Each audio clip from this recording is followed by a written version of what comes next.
Assalamualaikum warahmatullahi wabarakatuh. Selamat malam. Perkenalkan, nama saya Aneka Serelia Azarin dari Ekonomi E. Ingin membuat video tentang ketenaga kerjaan untuk perbaikan nilai PAS. Ketenaga kerjaan adalah segala aspek yang berkaitan dengan tenaga kerja, mulai dari pengelolaan, ketersediaan tenaga kerja, hingga penggunaannya dalam kegiatan ekonomi. Ketenaga kerjaan mencakup penduduk usia produktif 15 hingga 64 tahun yang bekerja, mencari pekerjaan, atau memiliki potensi untuk bekerja. Konsep ini melibatkan hubungan antar tenaga kerja, lapangan kerja, dan kondisi pasar kerja dalam suatu perekonomian.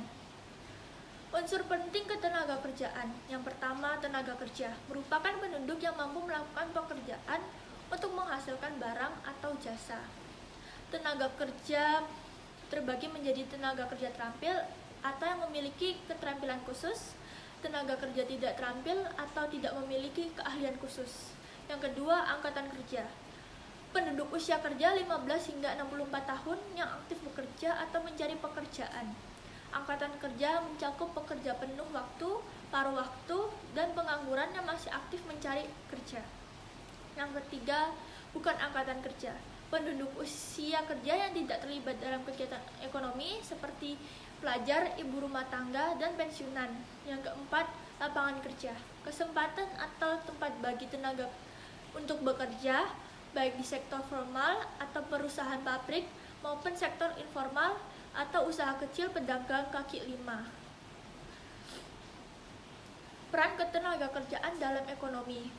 Ketenaga kerjaan memainkan peran penting dalam mendorong pertumbuhan ekonomi.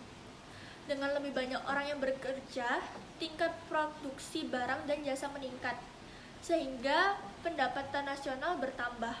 Selain itu, ketenaga kerjaan juga berfungsi sebagai indikator kesejahteraan masyarakat karena memiliki seberapa banyak penduduk yang mampu memenuhi kehidupannya. Masalah dalam ketenaga kerjaan. Yang pertama, pengangguran. Ketika angkatan kerja tidak mendapatkan pekerjaan, pengangguran dapat dibagi menjadi pengangguran struktural atau disebabkan oleh pengangguran struktur ekonomi seperti otomasi pekerjaan. Pengangguran musiman terjadi pada pekerja yang bergantung pada musim tertentu, seperti petani atau pekerja pariwisata.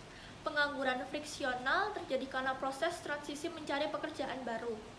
Yang kedua, keterbatasan lapangan kerja. Pertumbuhan lapangan kerja tidak sebanding dengan angkatan kerja yang bertambah, terutama di negara dengan bonus demografi seperti Indonesia. Yang ketiga, tenaga kerja tidak terampil. Banyak tenaga kerja tidak memiliki keterampilan sesuai kebutuhan industri sehingga sulit terserap dalam pasar pekerja.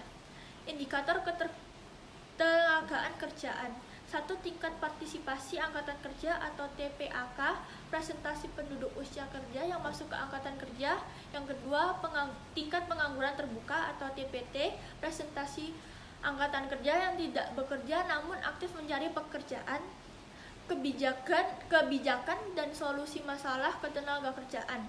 Yang pertama, peningkatan pendidikan dan pelatihan. Program pelatihan kerja untuk meningkatkan keterampilan sesuai kebutuhan industri. 2. Pemberdayaan UMKM. Mendukung usaha mikro, kecil, dan menengah untuk menciptakan lapangan kerja baru. Yang ketiga, proyek padat karya. Membangun infrastruktur dengan menyerap banyak tenaga kerja. Yang keempat, perbaikan sistem upah. Menerapkan upah minimum untuk melindungi kesejahteraan pekerja. Yang kelima, jaminan sosial ketenaga kerjaan, program pelindungan seperti BPJS ketenaga kerjaan untuk memberikan keamanan ekonomi bagi pekerja. Ketenaga kerjaan adalah salah satu aspek utama pembangunan ekonomi. Untuk mencapai keseimbangan antar tenaga kerja dan lapangan kerja, diperlukan peran aktif pemerintah, sektor swasta, dan masyarakat dalam menciptakan solusi inovasi yang berkelanjutan. Sekian dari saya. Wassalamualaikum warahmatullahi wabarakatuh.